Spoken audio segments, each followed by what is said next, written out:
Hi, Dave. What? Hello. Hello. Hello. Hi, Annie. Well, you're here to record and do your February update. So I guess happy February. Happy Um, February. but why don't you tell us a little bit about what you've been up to and what's coming next? Hit it. Well, now I'll do that. If you would be quiet. I'm trying. Okay, geez. Right now I'm at Erica's house, Erica and Hayne, and they are on their 20th anniversary. Went to New York, so we got the kids. And if somebody throws something at me and hits me in the back of the head, that would be Court, our grandson, one of our grandsons. So anyway, we're enjoying being here.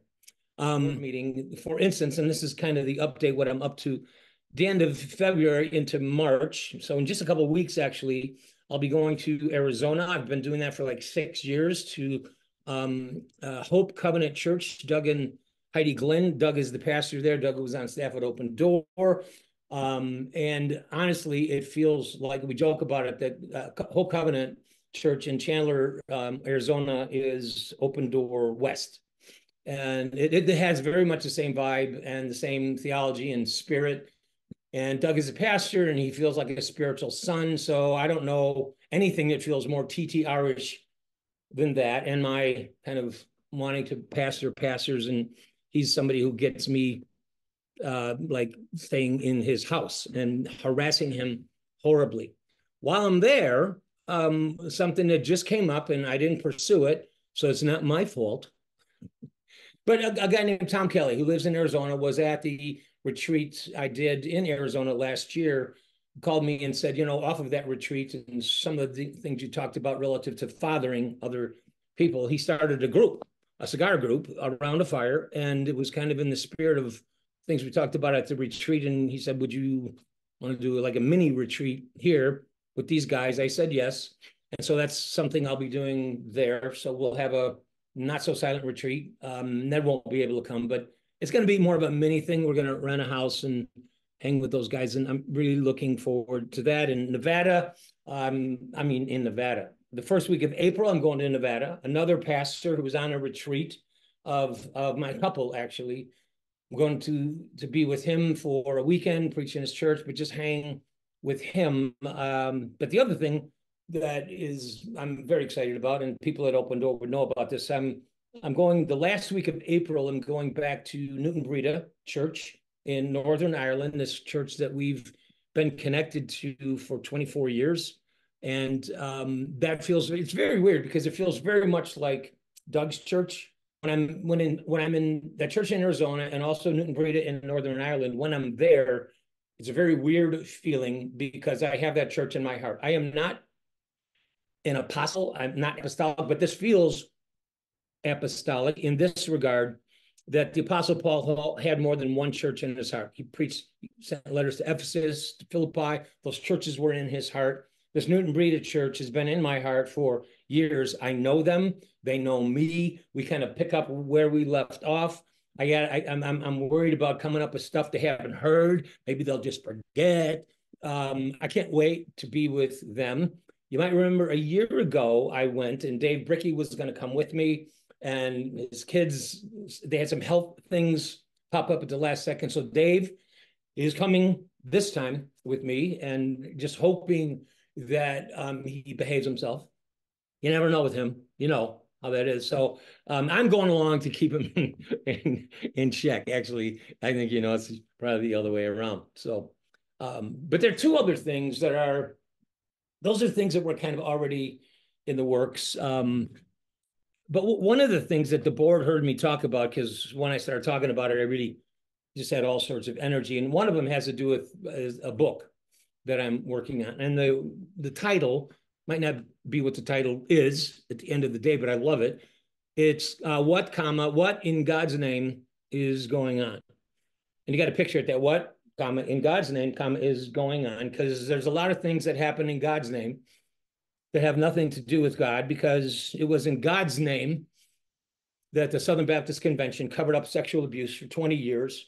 And what I mean by God's name, I mean, I have quotes and things from people from their higher ups who said, Augie Bodo said this that the people who were coming with these sexual abuse allegations, and all of them were true, 700 over 20 years, were a demonic scheme to distract us from our mission, which is spreading the gospel. So these wounded sheep were distractions. It was in God's name that they protected the institution rather than the sheep.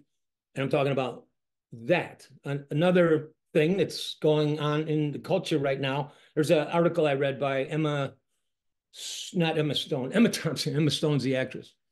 Emma Stone, Atlantic Monthly here. The opening line was, "The name of God was everywhere." Stop right there. The name of God was everywhere. We talked about this in a video, Annika.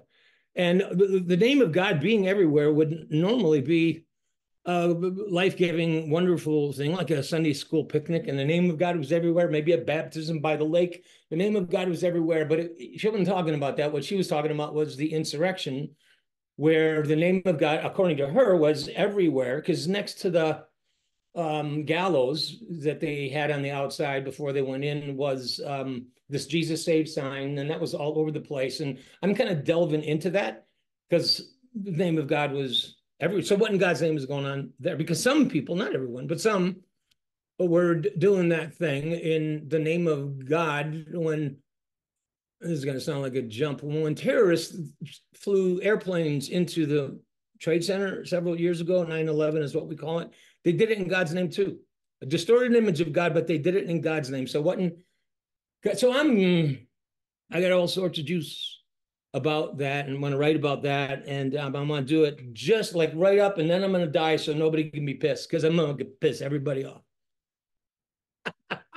Well, No, I hope it doesn't get published anytime soon then. right. No, I know. I'm Die teasing. after. No, I think it's going to give people. There's a lot of hope. I think, Annika, those videos we did, because we did what in God's name is going on, but it was about how the people of God forget who they are, whose they are, and why they're here. And every time they do, they go in exile. And I think the church, in some ways, is in exile right now. Absolutely. And I think it's time to remember who we are and whose we are and why we're here. And when they did, historically, through the scriptures, they would be back. And my energy for the book is to bring us to that place, to remember and return and repent and get back on mission. Remember how many times I said in that video series, if making America great is what your mission is, you're in the wrong story. And so if that intrigues you, read the book or go watch the videos that Annika and I did. The other thing I'm doing is a podcast that a friend, it's not my podcast, it's this guy named Pat Conkey. He was a pastor in St. Paul, is doing this podcast called Culture, Faith, and Politics. We're on our 6th installment. I think we're going to do that later today. But what we're doing, he asked me to join him because I read this book called The Kingdom, the Power, and the Glory by Tim Alberta. That main name might ring a bell. He's kind of been all over the place. He's on Newsweek. He was on The View yesterday. He's a Christian guy. And we're going through the book kind of chapter by chapter, kind of critiquing it, but actually drawing out the big themes. And it really fits in with some of the stuff I'm working on in the book. So I've been finding it energy. The last podcast we did was chapter 5, and Pat told me we had 10,000 views, which is like, okay, okay. I think I'll keep doing that. We'll see where that goes. Actually, we're going to provide a link to, I think, one of the episodes, just so you get a taste, just so you get a feel for what that's about. But that's what I'm doing. So I feel a lot of energy right now while I'm talking, and then I'll be exhausted and do all this stuff. And why did I say yes to any? I mean, but I don't want to get goofy. But honestly, as long as I have breath, I'm going to keep trying to give what I have to give. So as long as I have energy to give it. So that's the update. Did I miss anything? No, I mean, you have a lot going on and you shared all of it. And thank you for continuing to give away what you have. That was the proof I have a problem with making. I cough just, I don't even need to cough sometimes. I just do to go, is he okay? You're supposed to laugh. I did. I think this is the perfect ending. Yes. Thanks, everyone. Yes, thank you. I do want to say seriously, thank you all for your prayers and support. I love bumping into some of you at church and you respond. Some of you email us, and we're just really grateful for the financial support. I'm still surprised and so grateful, and it's so helpful. So keep doing that. And some of you haven't been given start. Jeez Louise, what's the matter? I'm just kidding. You're such a great fundraiser. I really am. Yeah. Thanks, everyone. And yeah, look for the link below for the podcast that Dave is guest hosting, I suppose you'd say. And otherwise, we'll see you at the next update in March. See you Yep. later. Bye bye.